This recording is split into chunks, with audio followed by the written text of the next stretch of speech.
I never imagined that buying an old house in the heart of a bustling Asian city would become the start of such a strange, tense saga.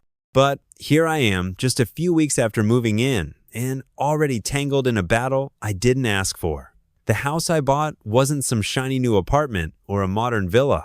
It was an old, weathered plaza, fixer-upper, really purchased from family friends who'd been living abroad for nearly 3 years. They needed cash fast, so I got it at a price I couldn't refuse. The neighborhood itself was far from perfect, but its central location promised convenience and opportunity.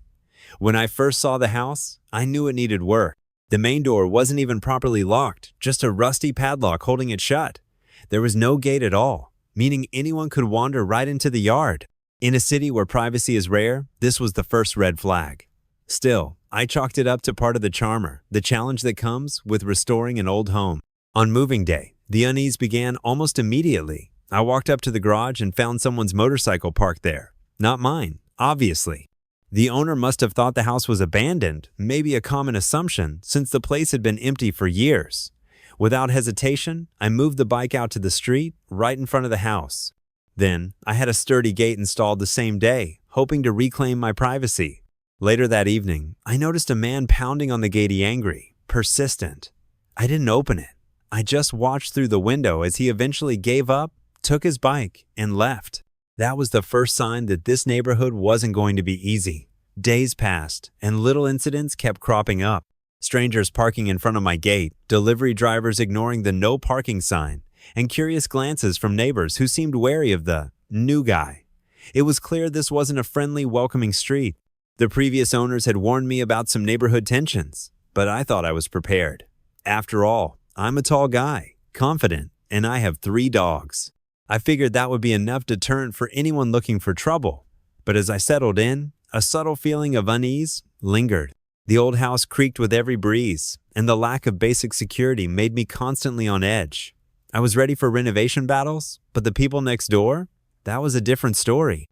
My next-door neighbor was an elderly man with a grumpy reputation. He lived in a 3-story home right beside mine. The top 2 floors were rented out, while he occupied the ground level. From what I gathered, he wasn't thrilled about the house being sold, and he made no effort to hide his displeasure. Rumor had it, he had voiced his anger to my friends who sold me the house, complaining about outsiders moving in. At first, these were just background noises, grumbles, and sideways looks. But I kept noticing small things. My gate was often blocked by strangers, some of whom seemed to belong to the neighborhood, while others just wandered in and out without any respect for boundaries. Even so, nothing serious happened yet. That first week, life was a mix of busy, unpacking, managing repairs, and learning the quirks of the old plumbing and electrical systems. I installed the gate, placed no parking signs, and started to make the house feel like home. But the tension simmered just below the surface. Looking back, those small annoyances were warnings I didn't fully grasp at the time. The kind of signs you ignore, telling you something bigger might be lurking. Little did I know, the real trouble was about to flow right through my pipes. You know that sinking feeling when something just doesn't add up? That nagging suspicion that turns into undeniable truth? That's exactly how it started for me, with something as simple, yet crucial, as the water pressure in my own home. One evening, while taking a shower, I noticed the water pressure was unusually weak. At first, I blamed the old pipes. This house was, after all, decades old and long overdue for repairs. But then, I heard it, the familiar hum of a water pump coming from next door. Loud, persistent, and far too constant to be normal. My neighbor, Mr. Lim, was an old man living in that imposing 3-story house beside mine. He occupied the ground floor, while the 2 upper floors were rented out to tenants. From what I'd gathered, he wasn't exactly thrilled about me moving in. Word around the neighborhood was that he had made it clear to my friends, the previous owners, that he was angry about the sale. His grudge was no secret. But why was his pump running non-stop? That was the question gnawing at me. In our part of the city, water supply pressure is notoriously low, especially for buildings higher than 2 floors. To get water to rooftop tanks, people rely on electric pumps. Mr.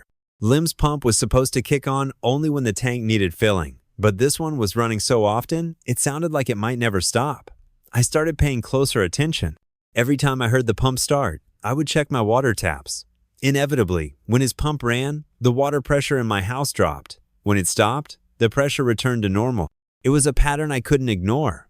At first, I thought maybe it was just coincidence, old plumbing quirks, or some shared pressure issue. But then I remembered something from when I bought the house.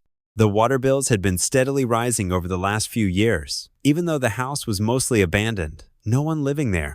The previous owners had blamed it on leaks, but those numbers never quite added up. I'd suspected something was off back then, but now the pieces were falling into place.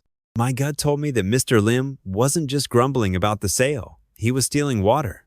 But how? I had no proof yet. The water lines are underground and hidden behind walls. Tracing stolen water was tricky, especially with my limited knowledge of plumbing. Yet every observation pointed to one conclusion. He had somehow tapped into my water supply. This wasn't just about a few liters of water. It was a brazen breach of trust and property, a clear sign of entitlement from someone who thought he could take what wasn't his without consequences. The more I thought about it, the more it infuriated me. How could someone, an old man no less, justify stealing from a neighbor? Especially from me, a newcomer who was just trying to start fresh? I began to realize this wasn't just about water. It was about respect, boundaries, and the basic principle that you don't take what's not yours. Determined to confirm my suspicions, I devised a simple test. I waited until the neighbor's pump was running, then quickly turned off my main water valve. If the pump was truly siphoning water from my supply, cutting off my water should stop it. That night, as the familiar hum of the pump filled the air, I closed the valve. Almost immediately, I noticed a sudden change in my house. The taps went dry, and the pump next door kept struggling, trying to draw water that wasn't there. That was the moment the truth hit me like a thunderbolt. Mr. Lim had rigged his pump to siphon water from my property. He'd been doing this for years, probably thinking no one would catch on. I couldn't help but feel a mix of emotions: anger, betrayal, but also a strange satisfaction. I had caught him red-handed, and I had the power to respond. Still, I held back. I knew that jumping to confrontation without a plan could backfire. This was more than a petty theft. It was a calculated move by a neighbor who didn't respect boundaries. I needed to think carefully about my next step. In the meantime, I started gathering evidence, noting the times the pump ran, comparing water pressure fluctuations, and reviewing my water bills more closely. Every detail pointed to the same conclusion. What shocked me most wasn't just the theft itself, but the fact that my neighbor, despite knowing full well he was stealing, had the audacity to carry on as if nothing was wrong. That realization made one thing clear: I couldn't let this slide. For days after confirming my suspicions, I wrestled with a storm of thoughts and emotions. The man next door, Mr. Lim, was no ordinary neighbor. He was an embodiment of bitterness, a relic clinging stubbornly to power and pride in a neighborhood changing too fast for his liking. His three-story house, ancient and creaking, stood like a fortress of resentment, with the upper floors rented to strangers, unaware of the silent war brewing beneath their feet. I knew from the previous owner's hand, from overheard whispers, that he had never forgiven them for selling the house, let alone me for moving in. The mere presence of someone new threatened the fragile equilibrium he had maintained for years. Every time I saw him glare from behind his dusty windows, my skin prickled with unease. He was a man who had lived hard, earned little, and now, it seemed, was willing to take whatever he could without regard for other seven, if it meant stealing from me. The thought of him siphoning water from my supply didn't just feel like a violation of property. It was a stab at my dignity, a challenge I couldn't ignore. I considered my options over and over. Should I confront him head-on? Would legal action be effective, or just drag on endlessly? Or should I simply swallow my pride and let it go, avoiding unnecessary conflict? The answers haunted me at night. Confrontation promised fire, his harsh words, his temper, the potential for violence. Legal battles promised frustration and delay, while letting it go meant surrender, a concept that didn't sit well with me. Then the plan formed in my mind, sharp and cold like a blade. I wouldn't need to break in or vandalize anything. The answer was in the water system itself, his own weakness. The water pump that lifted water to his rooftop tanks depended entirely on my supply. If I cut off my water just as his pump started, it would be forced to run dry, starving for water, overworking, and overheating until it failed. Pumps hate running dry motors, burn out, circuits overload, wiring fries. It was poetic justice, a trap that used his own greed against him, with no laws broken on my part. The night I executed my plan was electric with anticipation. I waited, tense and silent as the clock crept toward 11 p.m. when the pump usually kicked on. The faint mechanical hum signaled the start. I seized the moment and slammed the main water valve shut, cutting off my house's water entirely. Immediately, the pump roared like an enraged beast, sucking in nothing but air. The sound was unnerving, a desperate mechanical scream echoing through the quiet night, as if the machine itself were fighting for survival. Minutes stretched endlessly. The pump's cry grew shriller, its motor straining against the impossible task. I could almost feel the heat radiating through the walls next door. Then came the sharp crack of electrical failure, the unmistakable snap of fuses blowing and wires burning. The streetlights outside blinked erratically before plunging the block into darkness. Mr. Lim's house, once full of the clatter and hum of daily life, was now an eerie tomb, silent except for the confused murmur of tenants waking to find their utilities dead. The chaos next door was immediate and brutal. Doors slammed. Voices rose. Tenants shouted in frantic confusion. Their anger spilled into the street, accusations flying like sparks from a fire. The landlord, me grumpy, stubborn neighbor, was trapped, stripped of control and dignity. I imagined him pacing, cursing the darkness, his face red with frustration and humiliation. He banged on walls, shouted threats, and tried to restore order in a house that had become a powerless prison. Hours later, just as the first light of dawn stained the sky, he appeared at my gate. His face was a thundercloud of rage, humiliation, and defeat all at once. His eyes burned into mine, searching for admission or apology. "Did you do this?" he demanded, voice low but fierce, a challenge thrown down like a gauntlet. I met his glare without hesitation, my voice calm, steady, unyielding. My tank sprung a leak. I had to shut off the water until the plumber fixed it. Sorry if it caused trouble. For a moment, his mask cracked. His mouth twitched, as if trying to hide a storm of feelings: anger, fear, helplessness. "You don't know what you're messing with," he spat, voice trembling with frustration. But even as he spoke, I knew the fight had drained from him. He turned and retreated, swallowed by the shadows of his powerless home, a king dethroned by his own greed. The tenants wasted no time. Furious and helpless, they called the police, filing formal complaints about the sudden loss of essential utilities. Our local laws are firm on this. Landlords must maintain water and electricity or face steep penalties. Mr. Lim's neglect and illegal water theft had combined into a perfect storm of legal and social disaster. Within days, he was slapped with a hefty $500 finian, enormous sum for a retired mechanic surviving on a fixed income. The tenants fled in droves, abandoning the haunted house that had become a symbol of their landlord's failures. Their security deposits had to be returned, and he was legally barred from renting until all repairs were complete. The neighborhood buzzed with whispered tales of his downfall. Once a figure of quiet menace, Mr. Lim had become a tragic lesson in pride and desperation. Word spread that he would move in with his daughter, stripped of his independence and income. I imagined the long nights he spent on the phone pleading for help, cursing his fate, and meet the newcomer who had quietly but decisively won. Meanwhile, I stood firm behind my gate, victorious but uncelebrated. No force, no laws, broken just, patience, strategy, and a simple twist of a valve. It was a quiet war, won not with fists or fire, but with cold, calculated justice. The man who tried to steal from me had unwittingly sealed his own ruin. The bitter irony was satisfying. In fighting for what was mine, I'd also stripped him of what little he had left. And so, peace returned to my home, one deliberate turn of the tap at a time, a quiet victory etched in silence and shadows.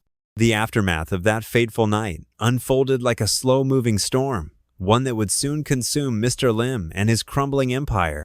The tenants living on the upper floors, young professionals and families who had sought refuge in the city's heart, woke up the next morning to a grim reality: no water, no electricity. The silence of their cramped apartments was deafening. The absence of basic utilities, a sudden and unforgiving punishment. Frustration quickly turned to action. Within hours, the tenants banded together and filed formal complaints with the local police. They described in detail the blackout and water outage, emphasizing how their landlord had neglected his responsibilities. Their voices echoed with disappointment and anger. These were people paying rent on time, abiding by rules, only to be trapped in a house that was failing them on every essential front. The police took their complaint seriously. After all, in this city, power and water are not luxuries, but legal essentials. The investigation revealed the tangled mess of faulty wiring and burnt fuses, a consequence of Mr. Lim's pump running dry and overheating. His negligence had not only broken the law, but endangered the lives of his tenants. The city's housing regulations were clear. Landlords must maintain safe and reliable utilities. Failure to do so would bring fines, penalties, and strict restrictions. Within days, Mr. Lim was served with a formal notice and a $500 fine, a sum that, while seemingly small to some, was crushing for a man surviving on a meager pension. He was ordered to return all security deposits to his tenants immediately and was legally barred from renting out any part of the property until he completed all necessary repairs and passed inspections. The news spread quickly among the tenants. Feeling betrayed and abandoned, two of them made the painful decision to leave, seeking shelter where their basic needs would be respected. With the loss of his tenants, Mr. Lim's only source of income evaporated overnight. The house that once symbolized his stubborn independence had become a financial albatross, dragging him down. Without rental income, he found himself unable to afford the costly repairs or even maintain the house. The walls seemed to close in on him as the reality of his situation sank deeper. Within a week, word came through the neighborhood grapevine. Mr. Lim would be moving in with his daughter. A proud man, now humbled and dependent, forced to leave the home he had guarded for so long. It was a fall from grace that felt as inevitable as it was tragic. The man who once ruled his crumbling domain with an iron will was now a guest in someone else's house, stripped of his authority and burdened by the weight of his own mistakes. Then, one afternoon, as I tended to my garden, I saw him standing hesitantly at my gate. His eyes darted nervously, his usual defiance replaced by something closer to desperation. Did you shut off the water?" he asked, voice low, almost pleading. I looked at him with calm neutrality and replied, "Oh, I had a leak in my tank.